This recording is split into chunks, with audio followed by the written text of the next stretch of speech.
Do I start? Okay. I might be like 87 seconds over, but that's fine. Okay, so I'm going to primarily talk about the line of work we've done in machine learning. I mean, it doesn't start machine learning, but hopefully it's going to end machine learning. And let me time myself, but anyway, I'm going to be over anyways. Give me 1 second. Yeah, so this work has been done at U of T by my wonderful current and some former students.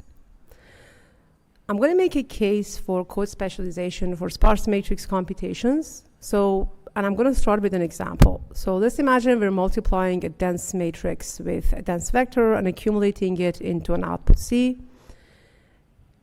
Now, this is the normal GenV as we all know it. If we look at the doubly nested for loops that take care of this compute and then start seeing how our memory is somewhat accessed during this compute, we'll see that the accesses to A are strided. You're doing strides of 1, and so this is good for memory, as you'll see later on. The write backs into C and the reads from it are not moving. They have a stride of 0 because you're writing to the same place.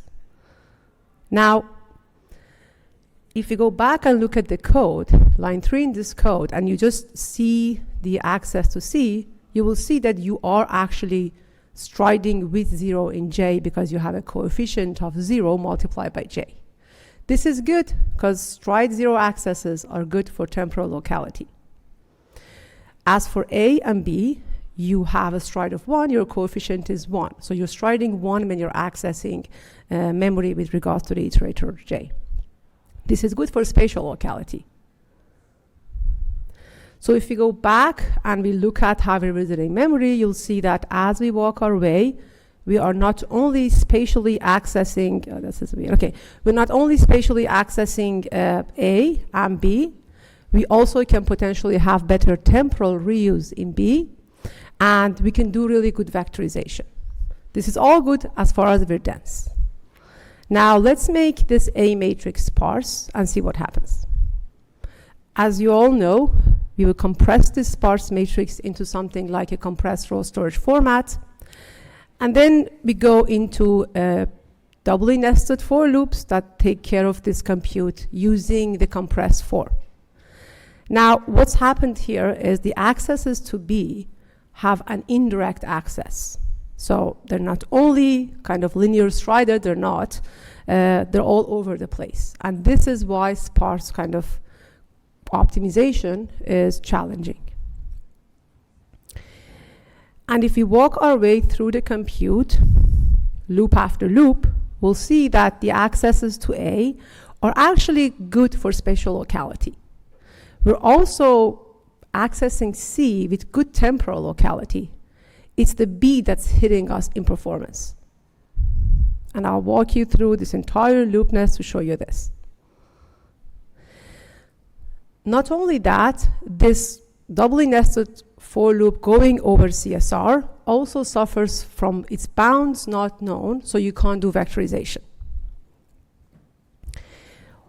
What happens is, in the kind of compiler code generation space, people examine data with the code to generate codes that are closer to BLAS. So they're like linear strided in all of their accesses, and they're good for vectorization. They have good locality. So for example, the same matrix example I gave you, you could have specialized a code just for these non-zeros, and this code now has good strided behavior because B and C have a stride of 1 with respect to I, and A has a stride of 3. But is this good? You'll see that this is not necessarily the best way you should optimize this code. So in the kind of transformation we did right now, we're going to access 159 in the first loop, then 260, and so on. We have nice BLAS routine-like code. Let's look at how memory is accessed here. We fixed the issue with B accesses. C never had an issue, so we're good there. But surprisingly now the accesses to A are not contiguous. So we've somewhat moved the problem to somewhere else. And this does degrade spatial locality in accesses to A. So in our work called Vectorizing Sparse Matrix Computations with Partially Strided Codelets, we introduced the notion of a partially strided codelet.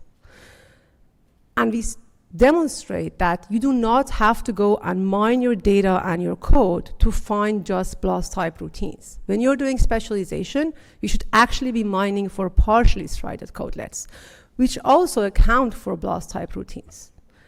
In the right-hand side, I'm showing you a partially strided codelet for the same compute.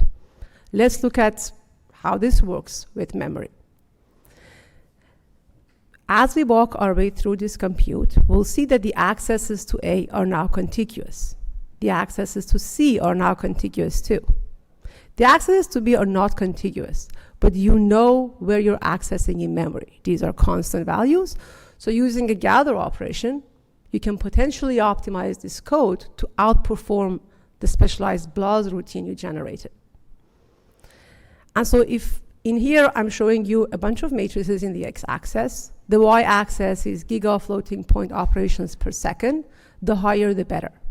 We took these matrices and we started mining them for BLAS type routines. And sometimes we had to revert to a complete unroll. And the gray bar is the max performance you would get. When we mine for partially strided codelets, we could get up to 2 times speed up on these matrices.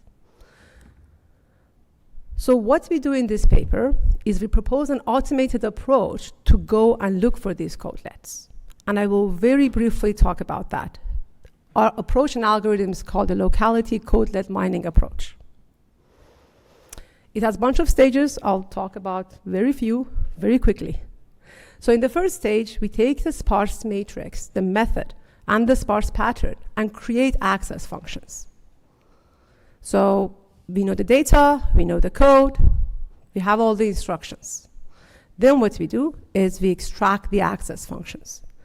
For each of the arrays, we identify the iteration space as well as the location that memory is accessed at. For example, B7, it corresponds to where we access B in iteration I and j equal to 2, which will be 7. We keep track of all that. Then there's a second phase, which is a permutation and partitioning stage.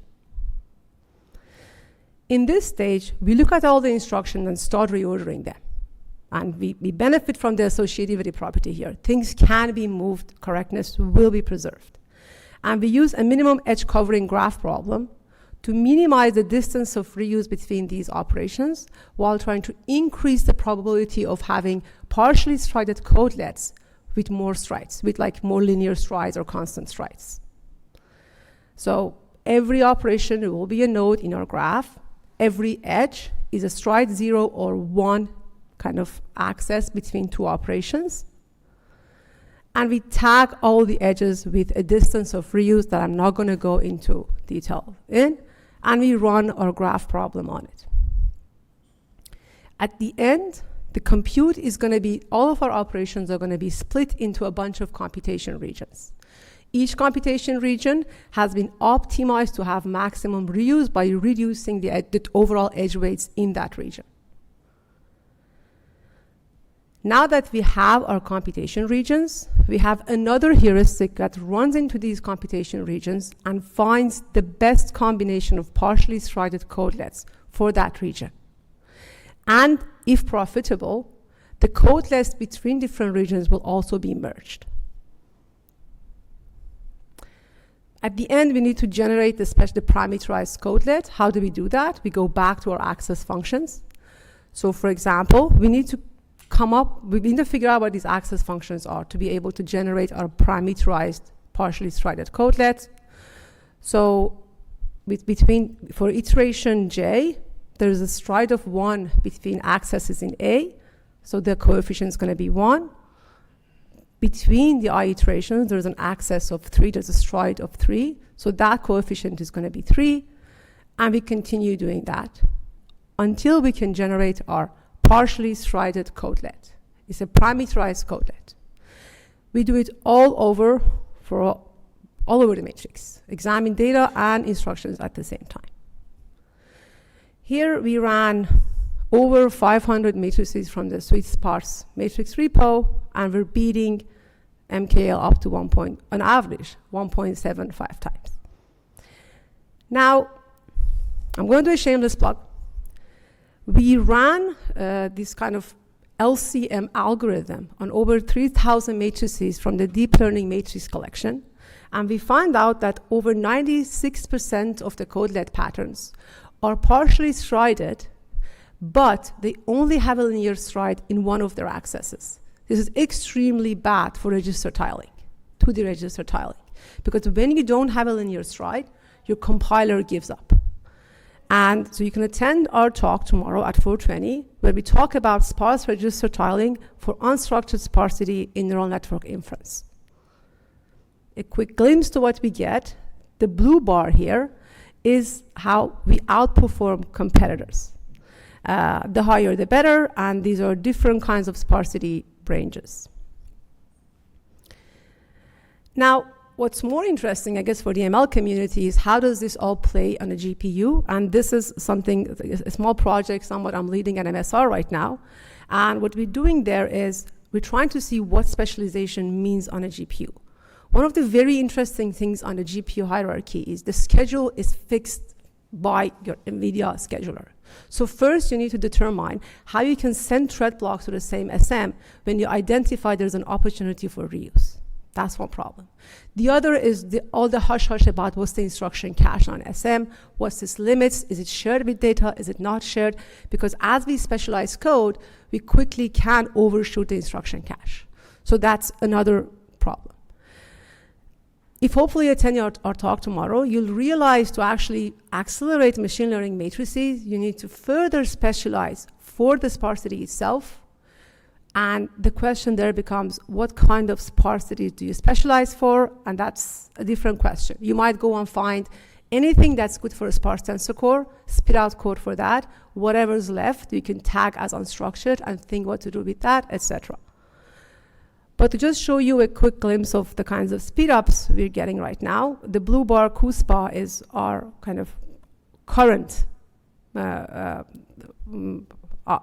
state of what we're doing, and its running time is actually faster than Sputnik. That still to date, if you run it, is the fastest kind of tool out there that can accelerate sparse inference for ML, and cuBLAS X is what's using the tensor cores, etc. And before I end the talk, I want to somewhat talk about this interesting open question. It was brought up in the previous session, and that is, what does sparsity even mean in large language models? The problem right now the community has is these large language models are very expensive to train. So if you want to train them, so you would have a sparse inference, you'd have to pay huge amounts of money and whatever to train them for very sparse kind of structures. This is where you have to go visit the algorithms.